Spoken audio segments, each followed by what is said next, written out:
And you try to shop this beforehand. Since I was born in 1959. Really? Hey, I was born in Wanting to 1959. do a zombie show. Is that right? No, that's tell not us true. tell us a little bit about the bigger background of this project.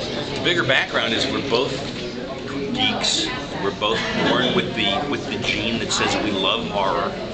We love the genre. And when I was 14, 1973, I saw Night of the Living Dead, which was this by then legendary movie that nobody had ever seen, that was whispered of like it was the worst kind of pornography, and of course we had to go see it. And I loved it. I loved the zombie genre. So when I walked into House of Mysteries in Burbank about 4 or 5 years ago maybe, and I saw this comic book called The Walking Dead. I think it was the first trade edition, maybe. I of course grabbed it. It's, you know, like, oh, zombies, excellent.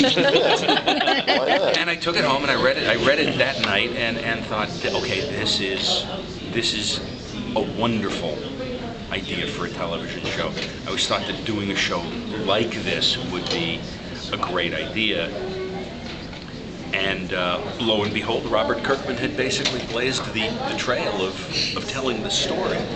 So from that point on, I started to pursue it. But it has been like a 4 or 5 year long process. But it's funny because something you said earlier today, that Frank and I were having dinner one night. This was 6 or 7 years ago, before The Walking Dead, and one of the things that Frank said, which I'll never forget, is that he said, you know, we were talking about zombie movies, and you're like, it's kind of been done. Like he hadn't found the story that he felt that was sufficient to set in that world.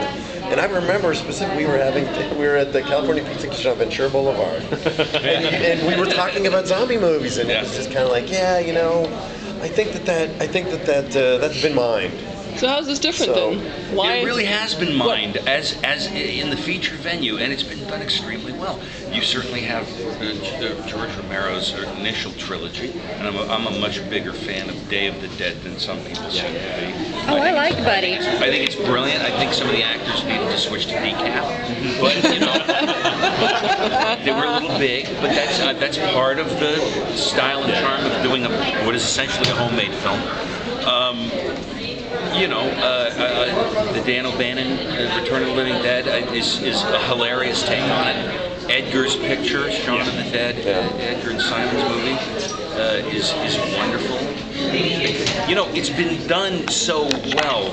I think the Dawn of the Dead remake that Zack Snyder did is very good. Certainly Danny Boyle is responsible now for 2 really great riffs on the zombie idea. They're not really zombies. Like, I can't compete on the comedic level, and I can't compete on the let's make a really great 2-hour movie level. It's been mined. I feel like I'd be showing up with my pickaxe going, I'm not even sure where to dig. What makes this different is it's not a 2-hour movie or less. It's not a 90-minute to 2-hour narrative. It's something where we get to dig in over a long period of time, hopefully. And really be with. Look, you can do Lost as a 2-hour movie, I suppose, and you'll never really get to know those characters beyond the limitations of the narrative of the 2-hour story you're telling. It ran for 7 years. We loved it because we really got to know these people, and it was an ongoing, highly serialized experience. That's never been done before. Dead Set, the British thing, which I really liked a lot, was basically 6 hours and goodbye. You know, I love the idea of living with these people over a period of years and telling their story, and that's what makes it different, and that's what makes it exciting to me. The people, not the zombies, though. What do you like about zombies? When you first said this, I was wondering what's the deal with this genre that. I don't know. Why are some people born gay? Why are some people born straight? Why are some people born with green eyes? Why are some people born bald? Well, I wasn't born bald. I was. It came and went. I believe that the things that we love are genetic predisposition. Really? You know, I wish I had been born with the gene that could create music. because I love music. I cannot play music, I cannot create music. It is like blood in my veins to appreciate music, but I lack the gene to do it. You see somebody like Bear McCreary, and it's like, okay, we're the Tom Newmans of this world who were apparently born with gene. I think zombies Loving the genre is the personify, same thing. you know, the things that destroy your creativity, destroy, you become nothing but this mindless creature, and it calls out to you to be more creative, to say, I'm going to survive. So the zombies are actually the pressures of, of the life that just sap the life out of you and just turn you into a mindless creature. And you fight to be who you are and to hang on to your creativity.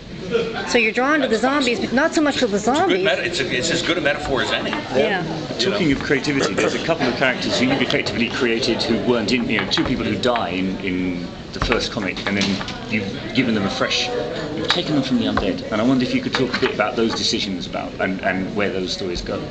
Thinking of Amy and Sean. Sorry, which ones? Shane and Amy, who were dead after the first comic, I think. Yeah, no, I was shocked to realize how quickly Shane dies in the comic. Yeah, it's fast. It's fast, because I'm going to hold on to that son of a bitch till at least season 3. Yeah, why? Because he's a great character. Again, Yeah. the great pleasure of being able to. I'm not going to say that comic books lack in dimension.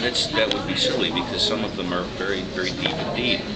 In their own art form, and I grew up loving them myself. But when you're telling stories on film that are embodied by actors, it's like so many more layers come into it, and I think the stories can get more complex, and you can hold on to characters and really explore those arcs. I was actually surprised going back and rereading Robert's stuff not that long ago. I've been living with developing these first 6 episodes, and I was really surprised to see how little Shane was in it. Because in my head, he'd become such a huge component of the show, of the narrative. I thought, really, he's dead? He's dead already? It's crazy. And it was wild to me, because the whole dynamic of a friendship, of a brotherhood, Christ, Shakespeare could have written, he did. He wrote, his whole body of work is basically the idea of great love or great brotherhood, the cracks forming and, the crumbling of relationships, there seems to be much more to say about the Rick and Shane dynamic. With Laurie, the love triangle aspect of it is fantastic. Laurie is the fulcrum in the middle. I'm not killing this guy by the second episode. Are you high? No way. Can you